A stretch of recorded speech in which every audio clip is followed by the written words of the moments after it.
Hello दोस्तों, axis channel में आपका हार्दिक स्वागत है।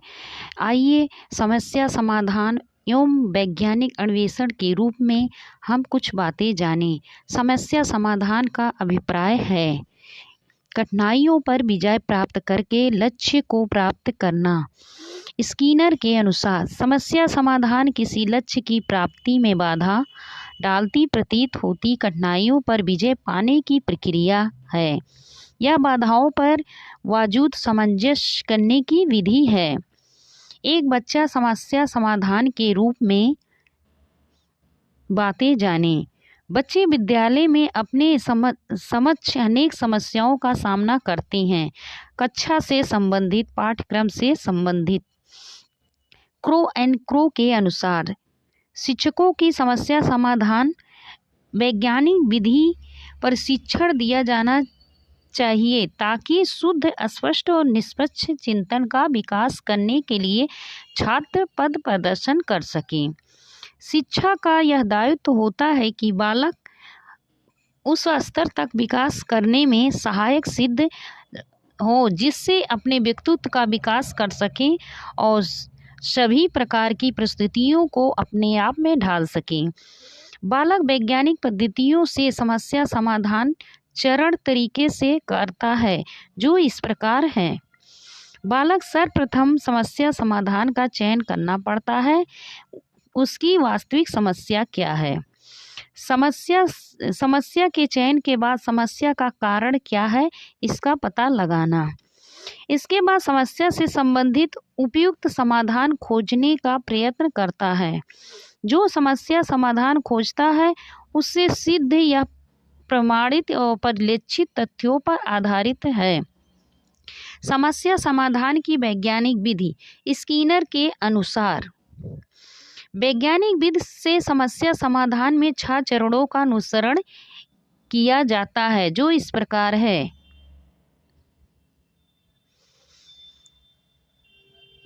समस्या को समझना, जानकारी का संग्रह करना, संभावित समस्या का निर्माण करना,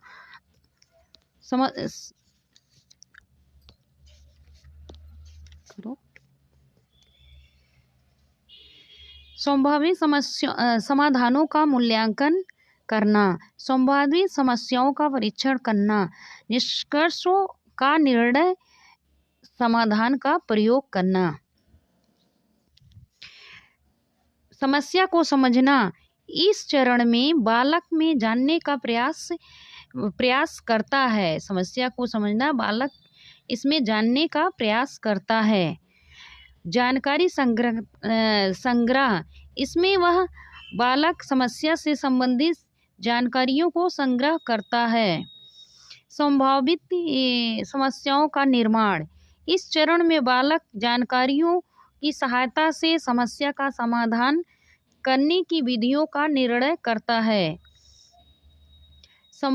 संभावित समाधानों का मूल्यांकन। इस चरण में बालक प्रत्येक विधि परिणामों का विचार अपने तरीके से करता है। संभावित समाधानों का परीक्षण। इस चरण में बालक विधियों का प्रयोगशाला या बाहरी परीक्षणों से करता है। इस निष्कर्षों का निर्णय समाधान। बच्चे अपने द्वारा सर्वोत्तम समस्या को समाधान करने का प्रयोग करके निष्कर्ष निकालते हैं। बालक एक वैज्ञानिक के अन्वेषक के रूप में है। जब बालक अधिगम द्वारा सीखे हुए तथ्यों को वैज्ञानिक दृष्टिकोण से अपने जीवन में प्रयोग करने की कोशिश करता है, तो अन्वेषक के रूप में बालक अपनी समस्याओं का खोज करता है। नंबर 1, निरीक्षण। बालक सर्वप्रथम अपने विषय वस्तु की परिस्थितियों का निरीक्षण करता है। नंबर 2, तुलना। विषय वस्तु की परिस्थितियों के साथ तुलना करता है। प्रयोग। निरीक्षण तुलना के आधार पर विचारों का प्रयोग करता है। प्रदर्शन। निरीक्षण तुलना के आधार पर प्रदर्शन करता है। सामान्यीकरण। प्रयोगों द्वारा तथ्यों का परिणाम के रूप में सिद्धांत निर्मित करता है। प्रमाणीकरण, प्रयोग द्वारा पुनः समस्या का वह प्रमाणीकरण अपने द्वारा करता है। बालक में अन्वेषणात्मक से होने वाले लाभ निम्नलिखित हैं, इसको जानें। शोधकर्ता एवं वैज्ञानिक कार्य को गहनता से समझना तथा उसके प्रति सम्मान प्रशंसा की भावना विकसित होती है। नंबर 2, शोध और खोज के प्रति वह जिज्ञासा उत्पन्न करता है। नंबर 3, अधिक स्पष्ट एवं अस्थायी होता है। नंबर 4, बालक स्वाध्याय की ओर ध्यान केंद्रित करता है। इससे बालक उच्च अध्ययन के प्रति उत्साह एवं जिज्ञासा उत्पन्न करता है।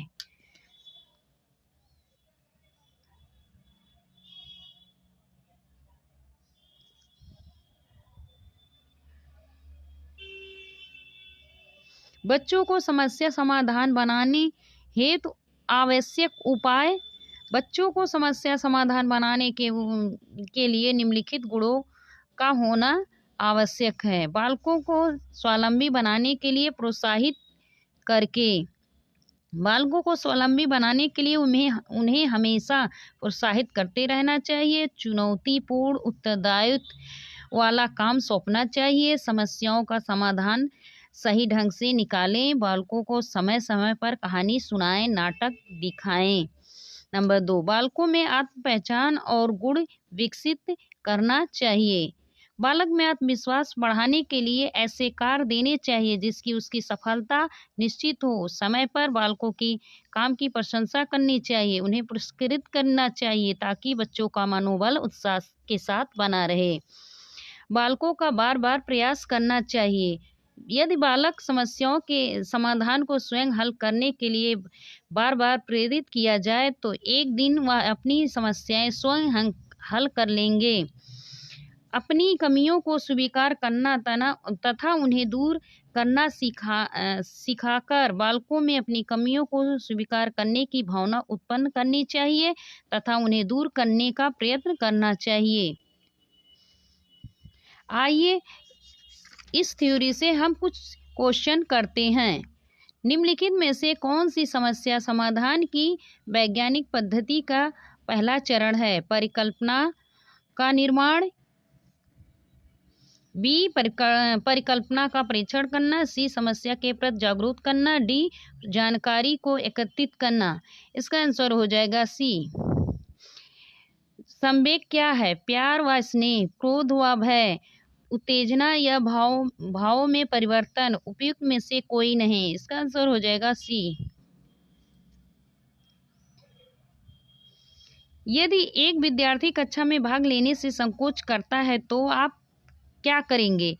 ए, उससे प्रश्न नहीं पूछेंगे। जिन प्रश्नों का उत्तर वह दे सकता है के लिए उन्हीं प्रश्नों को पूछेंगे। सी, प्रश्नों को नहीं पूछेंगे जिनके उत्तर उसके सामर्थ्य से बाहर हैं, जिनके कारण वह कक्षा में उपहास का पात्र बन सकता है। डी, उससे केवल तब प्रश्न पूछेंगे जब वह उनके उत्तर देने के लिए उत्साही हो। इसका आंसर हो जाएगा डी। निम्न में से कौन सा वाद बच्चों को अपना ज्ञान स्वयं निर्माण करने का अवसर प्रदान करता है? नंबर ए व्यवहारवाद, बी संज्ञावाद, सी रचनावाद, नंबर डी। इसका आंसर हो जाएगा ज्ञानवाद, डी। शिक्षक के अलावा निम्नलिखित में से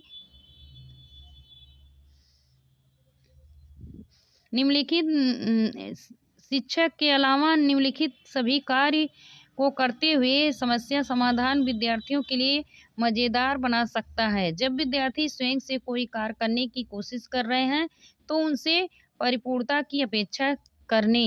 बी, मुक्त अंतर वाली सामग्री उपलब्ध कराने। सी, मुक्त खेल के लिए समय देना। डी, सृजनात्मक चिंतन के लिए असीमित अवसर उपलब्ध कराना। इसका आंसर हो जाएगा ए। के अतिरिक्त निम्नलिखित समस्या समाधान की प्रक्रिया के चरण। ए, परिणामों की आशा करना, बी, समस्या की पहचान, सी, समस्या छोटे हिस्सों में बांटना, डी, संभावित युक्तियों को खोज करना। इसका आंसर हो जाएगा सी, समस्या पहचान।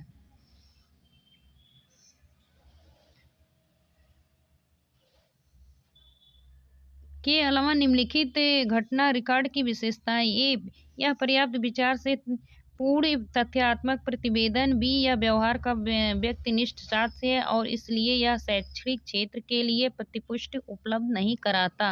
सी या घटनाओं का सही वर्णन। डी या बच्चे के व्यक्तिगत विकास का अथवा सामाजिक अंतःक्रियाओं को वर्णित करता है। इसका आंसर हो जाएगा बी। निम्नलिखित में से कौन सा लक्षण मापक उपकरण के लिए सर्वाधिक वांछनीय है? ए विश्वसनीयता, बी वैधता, सी वस्तुनिष्ठता, डी मानक। इसका आंसर हो जाएगा ए विश्वसनीयता।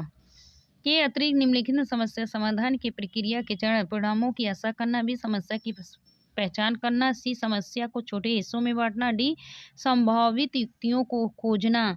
इसका आंसर हो जाएगा सी। अध्यापक ने ध्यान दिया कि पुष्पा अपने आप किसी एक समस्या का समाधान नहीं कर सकती, फिर भी वह एक व्यवस्थक या साथी के मार्गदर्शन की उपस्थिति में ऐसा कर सकती है। इस मार्गदर्शन को कहते हैं ए पार्श्वीकरण, बी पूर्व क्रियात्मक चिंतन, सी समीपस्थ विकास क्षेत्र, डी सहारा देना। इसका आंसर हो जाएगा डी। किस प्रकार से अध्यापक बच्चों को बेहतर समस्या समाधान बनाने में सहायता कर सकती है? ए बच्चों को विविध प्रकार की समस्याओं का समाधान करने के मौके देना तथा उनका हल करते समय सहयोग देना, बी समस्या समाधान करने के लिए वस्तु रूप में पुरस्कार देना, सी बच्चों को पाठ्य पुस्तक में समस्याओं का उत्तर देखने के लिए प्रोत्साहित करना, डी विद्यार्थियों के सामने प्रस्तुत सभी समस्याओं के सही समाधान उपलब्ध कराना। इसका आंसर हो जाएगा ए। क्रियात्मक अनुसंधान के महत्व के बारे में निम्न में से कौन सा कथन सही नहीं है? ए उपभोक्ता की अनुसंधान करता, बी समस्या का हल शीघ्रता से प्राप्त हो जाता है, सी समस्याओं का हल अभ्यास में लिया जाता है और उसका मूल्यांकन नहीं किया जाता, डी उपयुक्त में से कोई नहीं। इसका आंसर हो जाएगा डी।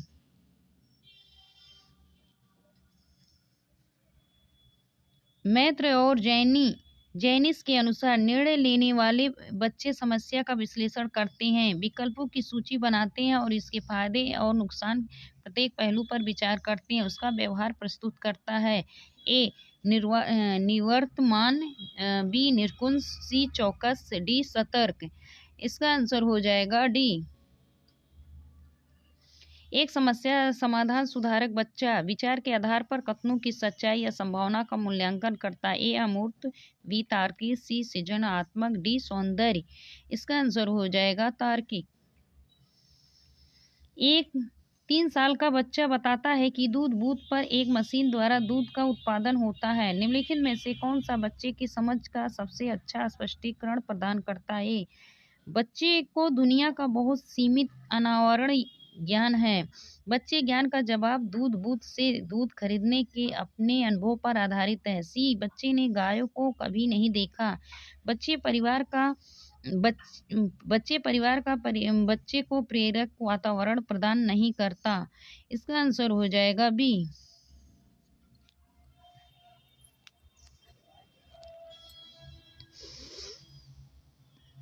बच्चे अनुभव और लक्षणों के आधार पर उपकरण खराबी के कारण ही परिकल्पना का परीक्षण उपकरण की मरम्मत करता है, यह उपयोग करता है। ए मानसिक दृढ़ता, बी अनुमानी विधि, सी अंतर्दृष्टि, डी कलन विधि। इसका आंसर हो जाएगा बी। पार्श्व अन्वेषण तथा साधन साक्ष्य विश्लेषण निम्न में से किसके उदाहरण हैं? एल्गोरिदम, बी मानसिक दृष्टि, सी स्वतः शोध, डी प्रक्रियात्मक स्थिरता। इसका आंसर हो जाएगा सी।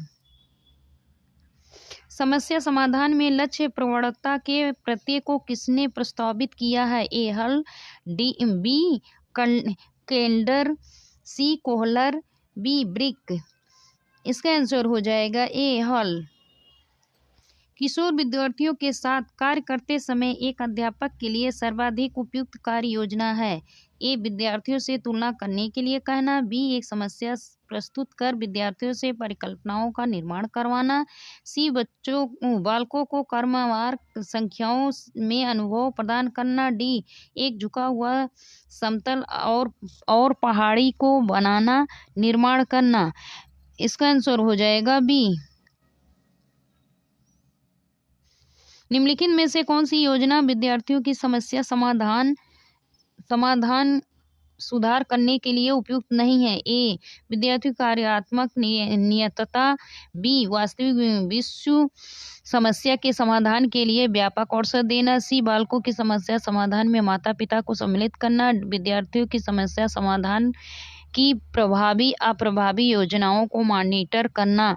इसका आंसर हो जाएगा ए बच्चों की गलतियां। ए प्रदर्शित करती है कि बच्चे कितने लापरवाह हैं, बी बार बार अभ्यास करने के लिए कहकर तुरंत सुधार देना चाहिए, सी अधिगम एक भाग है तथा उनके विचारों में एक अंतर्दृष्टि देती है, डी शिक्षण अधिगम प्रक्रिया में महत्वहीन है। इसका आंसर हो जाएगा सी अधिगम। 22 एक शिक्षक बच्चों को प्रभावी रूप से समस्या का समाधान करने में सक्षम बनने के लिए किस तरह से प्रोत्साहित कर सकती है? ए पाठ्य पुस्तक के सभी प्रश्नों को व्यवस्थित तरीके से समाधान लिखकर, बी पाठ्यपुस्तक से एक ही प्रकार के प्रश्नों के उत्तर के अभ्यास लिखने के लिए उन्हें पर्याप्त मात्रा में अवसर प्रदान करके, सी पाठ्यपुस्तक में दी गई सूचनाओं के कंठीकरण करने पर बल देकर, बच्चों के समस्या समाधान के सहानुभूत अनुमान लगाने पर, बहुविकल्प को। इसका आंसर हो जाएगा डी संरचनात्मक ढांचे में बच्चे को किस रूप में देखा जाता है? ए लघु वयस्क के रूप में जो सभी पक्षों जैसे आकार, संज्ञान तथा संवेग में वयस्क की तुलना में कम, बी कोरी पटिया या खाली स्लेट जिसके जीवन को अनुभव के द्वारा पूर्ण रूप से आकार दिया जाता है, सी ए निष्क्रिय प्रणाली जिसे अनुबंधन के द्वारा किसी भी रूप में आकार दिया जा सकता है तथा ढाला जा सकता है, डी एक समस्या समाधान करने वाला तथा वैज्ञानिक अन्वेषक के रूप में। इसका आंसर हो जाएगा डी विद्यार्थी को स्पष्ट उदाहरण या गैर उदाहरण देने के क्या परिणाम हैं? ए अवधारणात्मक परिवर्तनों को प्रोत्साहित करने के लिए यह एक प्रभावशाली तरीका है, बी यह विद्यार्थियों के दिमाग में भ्रांतियां उत्पन्न करता है, सी अवधारणाओं की समझ में अभाव पैदा करता है, डी यह अवधारणात्मक समझ के बजाय कार्यविधिक प्रक्रिया ज्ञान पर ध्यान केंद्रित करता है। इसका आंसर हो जाएगा ए शिक्षक बच्चों की जटिल अवधारणाओं की समझ को किस प्रकार सहज कर सकते हैं? ए एक व्याख्यान देकर, बी प्रतियोगिता अवसर की व्यवस्था करके, सी बार बार यांत्रिक अभ्यास के द्वारा, डी अन्वेषण एवं परिचर्चा के लिए अवसर उपलब्ध करके। इसका आंसर हो जाएगा डी एक प्राथमिक विद्यालय में अध्यापिका बच्चों को प्रभावशाली समस्या समाधान बनने के लिए किस प्रकार के प्रोत्साहित कर सकती है? प्रत्येक छोटे कार्य के लिए भौतिक पुरस्कार देकर, केवल प्रक्रियात्मक ज्ञान पर महत्व देकर, गलत उत्तरों को अस्वीकार करके दंडित करके, डी सहानुभूत अनुमान लगाने के लिए प्रोत्साहित करके, उसी पर आधारित विचार मंथन करके। इसका आंसर हो जाएगा डी यदि शिक्षक कक्षा में एक छात्र को समस्यात्मक बालक के रूप में पाता है, उस ए बच्चे को नजरअंदाज कर देना चाहिए, बी बच्चे को दंड देना चाहिए, तत्काल घर वापस भेज देना चाहिए, डी बच्चे को परामर्श देना चाहिए। इसका आंसर हो जाएगा डी समस्या समाधान का प्रथम चरण है, ए समस्या की पहचान, बी आकरण संगणना, सी परिकल्पना का निर्माण, डी परिकल्पना का परीक्षण। इसका आंसर हो जाएगा समस्या समाधान। निम्न में से कौन सा एक संवेग है? ए उद्दीपक, बी ध्यान, सी आमोद, डी स्मृति। इसका आंसर हो जाएगा सी निम्नलिखित में से कौन सा समस्या समाधान में बाधक नहीं है? ए सूझ, बी नकारात्मक मानसिक वृत्ति, सी चिंता, डी भग्नाशा। इसका आंसर हो जाएगा ए। लाइक करें, सब्सक्राइब करें, वीडियो अच्छी लगे तो ज़्यादा से ज़्यादा शेयर करें। धन्यवाद।